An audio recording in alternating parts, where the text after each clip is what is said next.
affirms President Muhammadu Buhari's commitment to support armed forces of Nigeria in tackling insecurity. As Yuletide approaches, motorists receive sensitization on safety culture. Plus, experts profess solution to tackle climate change in Nigeria. A very good evening to you and welcome to NTA Calabar News at 7. I am Achibombasi.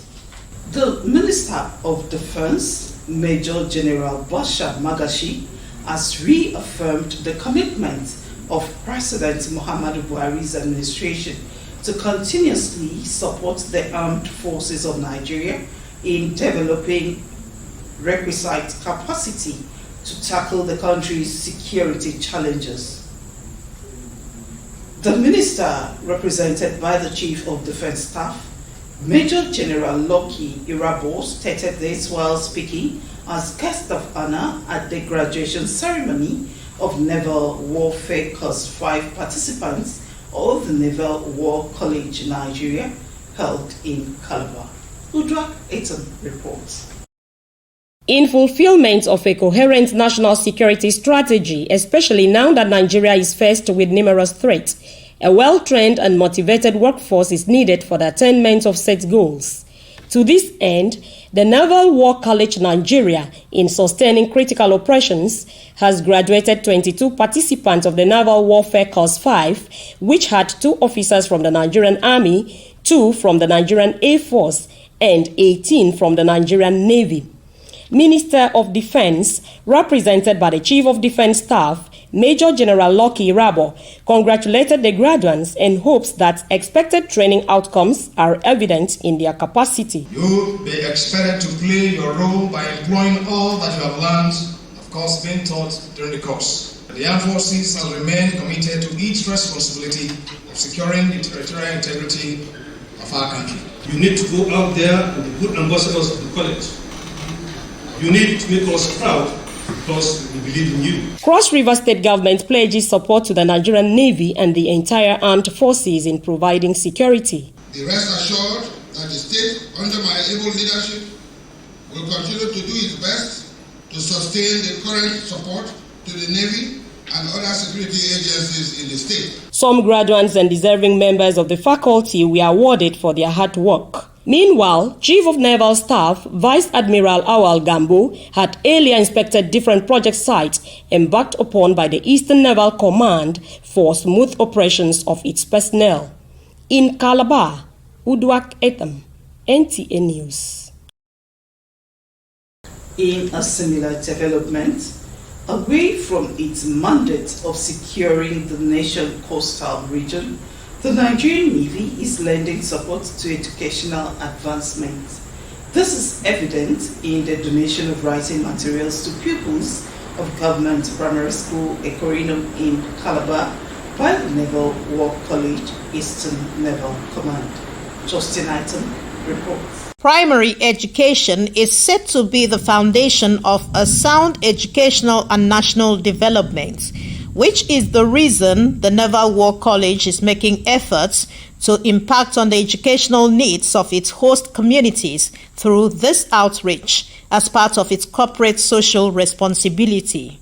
This time, the target is the government's primary school, Ekorinum, where writing materials ranging from exercise books, mathematical instruments, and others are distributed to pupils. I feel the students should inculcate the spirit of writing and also reading.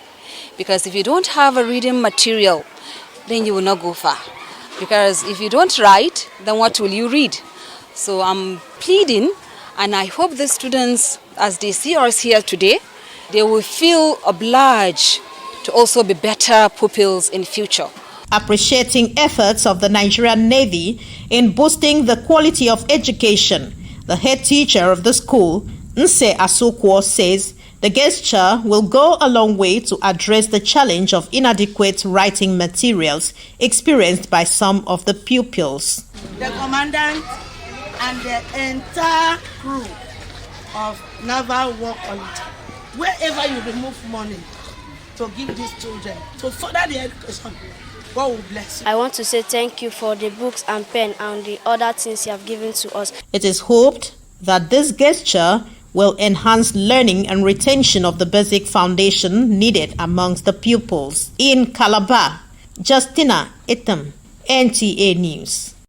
And away from security matters, the Cross River State Teachers Continuous Training Institute is set to commence academic activities alongside a demonstration secondary school situated in Biase local government area of the state.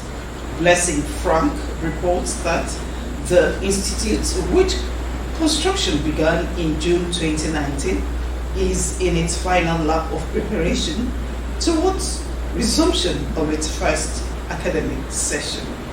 The state governor, Professor Ben Ayade, who was on an inspection tour of the institute, describes it as first of its kind in Africa, as he was assured by the DG of the institute of its inauguration according to plan before the end of the year. Welcoming the governor to the institute, the DG, Professor Tahid Adeduja, commends the governor for building and equipping the school with world-class facilities. So we're getting really set for the commissioning ceremony, and I'm sure that before the close of November, we'd have done a massive commissioning. The students at the level of the teacher students as well as the secondary school, they are all resuming about the same time. We have set up this continental school to encourage people from all walks of life. Once you're within the West African sub-region in particular, you come here and train your teachers who will teach the students, who will sit for WAEC, sit for GCE, sit for NECO exams. That way the West African certification for this school is imperative. Our vision is to retrain teachers that will be modern in their pedagogy in schools, and that is all over Africa. Various professions all over the world subject themselves to retraining, to capacity building, and teachers are no exception. And I tell you, with all my visits to several countries of the world, this is an opportunity for teachers to be trained in a conducive, serene environment. Professor Adeduja further maintains that the vision is to retrain teachers that will be modern in the principles and methods of instructions in school, while the demonstration school will serve as laboratory for teachers that will be trained in many subjects with the state-of-art facilities. Blessing Frank, NTA News. The Federal Road Safety Corps has cautioned motorists to adhere to recommended speed limits to ensure safer routes for all. Sector Commander, Federal Road Safety Corps, Cross River State Command, Ucheja Isaac Ame gave the advice while briefing journalists on the activities marking the 2021 World Day of Remembrance of Road Traffic Victims. Udwa Itam reports. Research shows that most of the deaths and several injuries recorded during accidents are as a result of overspeeding, leading to road crashes. The Sector Commander, Federal Road Safety Corps, Cross River State, while giving an update on data of road crashes between 2020 till date, says there is an urgent need for attitudinal change and discipline to create a safe motoring environment in the society. Hence, driving at low speed should be the watchword at all times. 2020 we had 90 road traffic crashes, and this year we have 104. Road traffic crashes, and we've had increase of 15.6. However, the interesting thing is that there's a reduction in the fatality. The briefing, which was in commemoration of the World Day for Remembrance of Road Traffic Victims, has as a theme, Act for Low Speeds. It is speed that is actually a major cause of road traffic crashes, because when you speed, definitely you will lose control when you run into major potholes. So you speed and the vehicle is overloaded and there is a little fault. In the event of any crash, a vehicle that is speeding will be involved in more fatal outcome than a vehicle that is maintaining speed limit. The sector commander, while highlighting activities to mark the week, says enlightenment campaigns and other activities will be held, thereby creating awareness on the need for motorists to adhere to the speed limits. My advice to the public, just like I keep saying, is please as much as possible, avoid night travels. You could run into armed robbers, you could run into, heavy deep potholes on the highways, and the vehicle could also be involved in RTC. The week-long event is to be rounded off on Sunday, 21st November 2021. In Calabar, Uduak Etam, NTA News. In a similar development, as most road crashes are traceable to driving against traffic rules, the Federal Road Safety Corps Cross River State Command has taken its enlightenment campaign to motor parks in Calabar to remind road users on the need for road safety consciousness. Uduak Etam again reports that the exercise is part of activities to commemorate the 2021 World Day of Remembrance for Road Traffic Victims. This has always been the responsibility of the Federal Road Safety Corps in sensitizing motorists and other road users to be civil while on the road.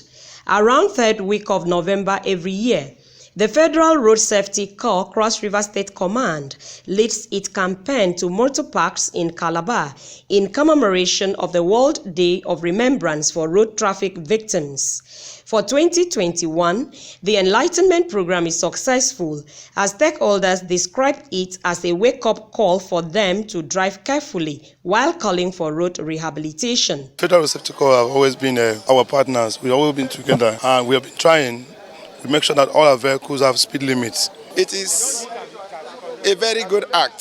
So what road safety have done is very good. We try to tell government to help us walking the road because some of the accidents is a bad road causes. Motorists and commuters were educated on the need to imbibe road safety consciousness. Maintain safe speed wherever you are going.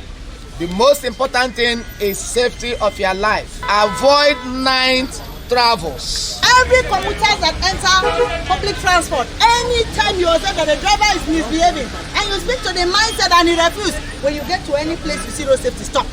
Anywhere you get, when you see uniform men, stop. Report them that this man is not behaving properly. Creating awareness on the need for the drivers to adhere to the recommended speed limit is to have a safe motoring environment, thereby achieving the target of 0 deaths when accidents occur. In Calabar, Uduak Etam, NTA News. And on a side note, another building collapse has occurred in Magbon area of Badagry, Lagos State, claiming 4 lives. The one-story building still under construction caved in with victims, mostly workers on site. While the dust from the Ikoyi building collapse is still struggling to settle, residents of Flour Mills Estate Magbon in the Badagry area of Lagos were thrown into confusion as a result of the collapse of a story building still under construction. Like every other day, workers were on site to add to the pace of work towards completion until the entire building went down. The National Emergency Management Agency, NEMA, confirmed the death of 4 male adults, while 5 persons rescued with varying degree of injury are presently receiving treatment at a Catholic hospital at Magbon. Being a residential area, emergency agencies have activated rescue plan to mitigate secondary occurrence. In Lagos, Michael Olale, NTA News. You're watching news reaching you from the studios of NTA Calabar. You can watch this newscast on our YouTube channel at youtube.com/NTA Calabar. Let's go take some commercials.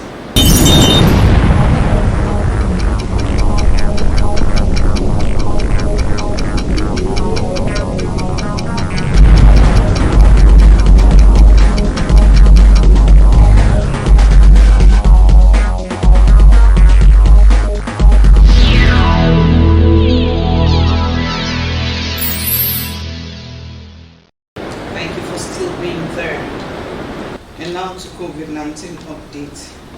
The Nigeria Center for Disease Control has confirmed 61 new cases of COVID-19 in the country as at 18th November 2021.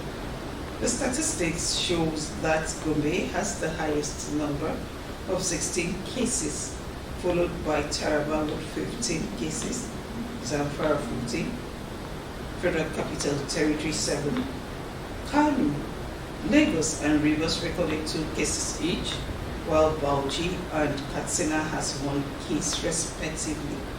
The total number of confirmed cases of the virus stands at 213,464, in which 206,292 persons treated and discharged, while 2,973 persons could not survive the disease.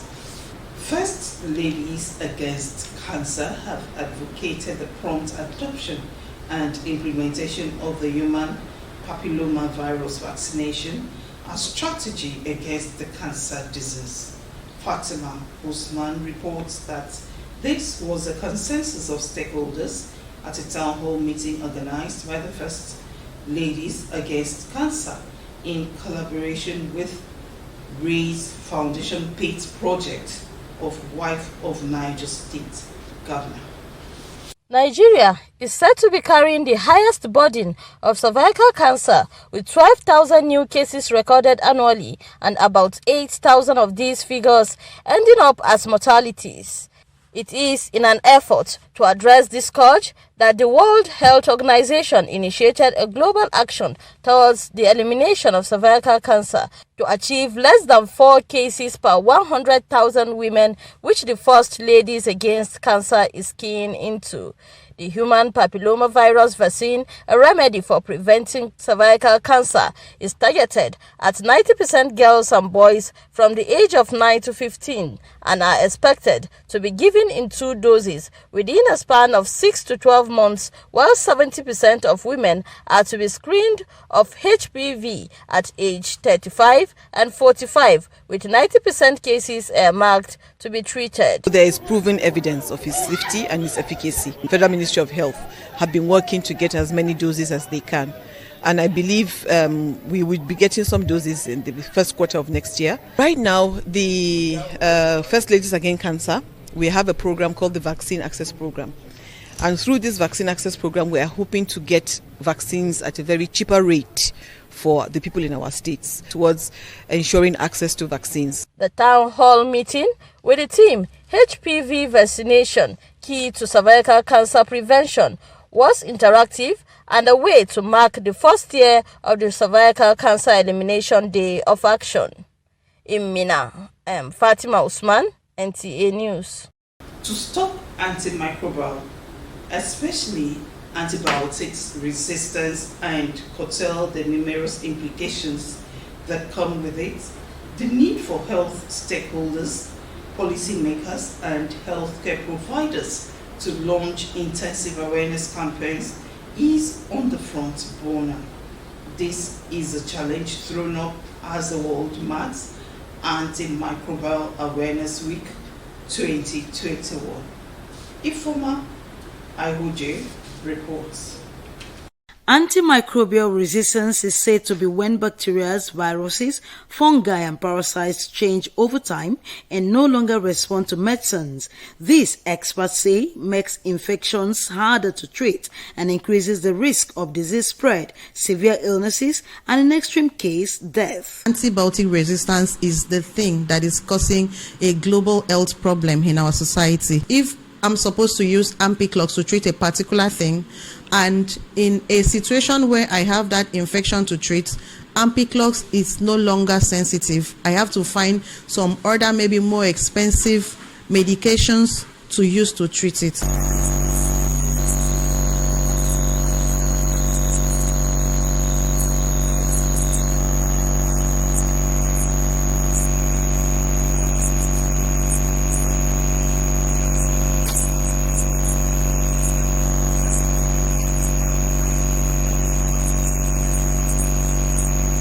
Some pharmacists in Oyode Akwa Ibom State Capital describe antimicrobial resistance as a complex health problem, which they say requires a holistic and multi-sectoral approach to tackle. Government to be able to put in place measures to stop the public from being able to just walk into a place and access medications, especially antibiotics, because when doing this, when people continue to do this, we are going to get to an era where antibiotics do no longer work for what they should work for.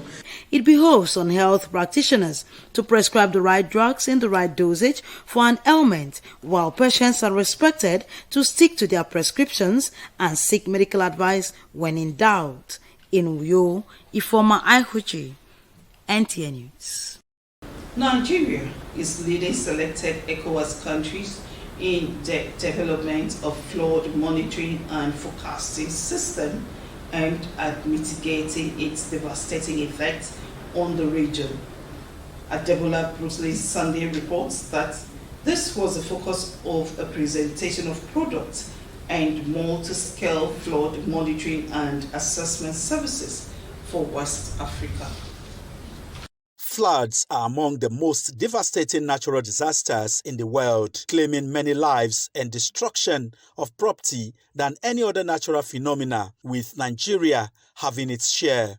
These experts in disaster management and relevant key players are deliberating on the establishment of an updatable flood event database, timely information before, during, and after flood disasters, as well as strengthening capacities. It is hoped that from now on, the DMOs will have more capacity and capability to mitigate, reduce risk of flooding, and manage disasters which will ultimately reduce loss of lives.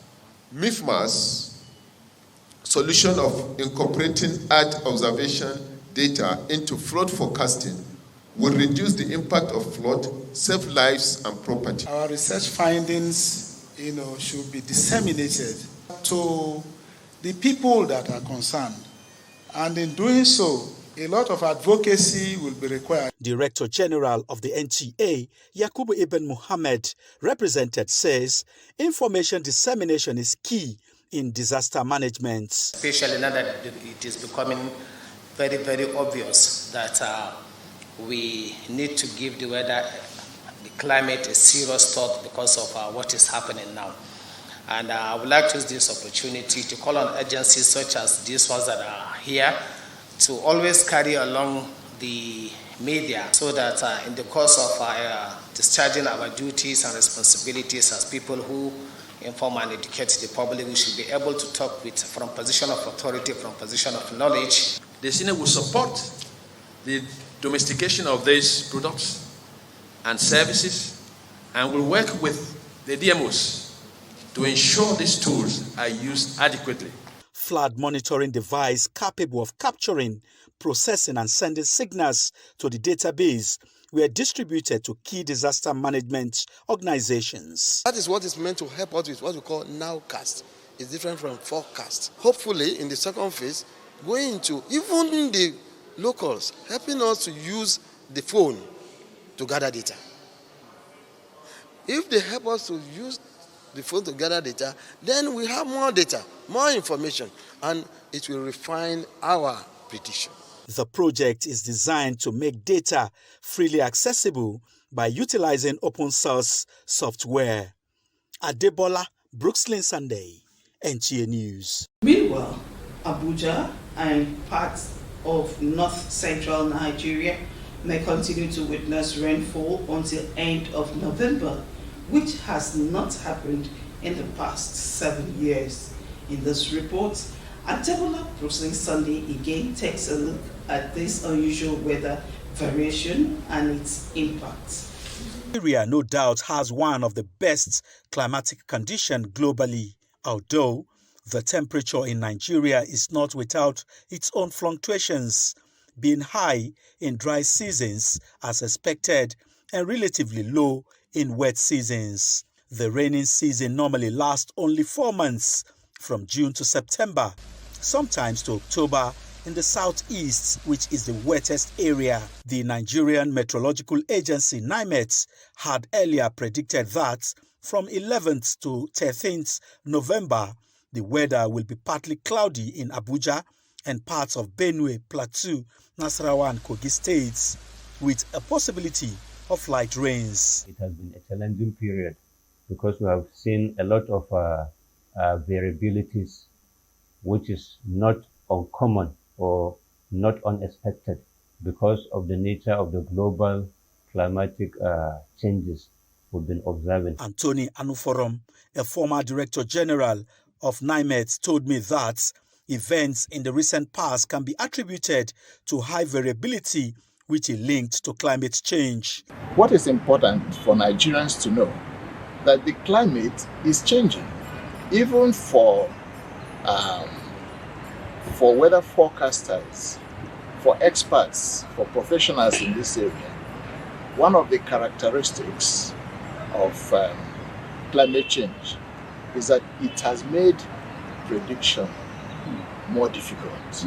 The weather has become less predictable than it used to be. The former Director General did not rule out the natural climatic orientation. This year is a La Nina year because in climate prediction we have El Nino and La Nina.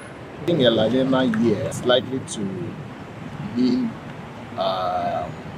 higher than normal rainfall in some areas. At a point in time, the nation was gradually experiencing the dry harmattan before the variation. If there are organisms that thrive under such high moisture, then it's likely that they may persist for a longer time than usual. Observers say late planters have nothing to worry about as the situation is to their advantage and also great for dry season farmers as it will ease the stress of constant irrigation of farms. Adebola Brooklyn Sunday, NTA News. And as the world continues to be threatened by climate change, adaptation is vital to the fight against global warming while building resilience through evolving environmental conditions. These are some solutions proffered by an expert in tackling climate change in Nigeria, noting that governments need to invest in renewable sources of energy and adopt mitigation policies that will minimize the effects of this phenomenon. Udra Etam reports. Climate change refers to an increase in average global temperature, with natural and human activities believed to majorly contribute to the phenomenon.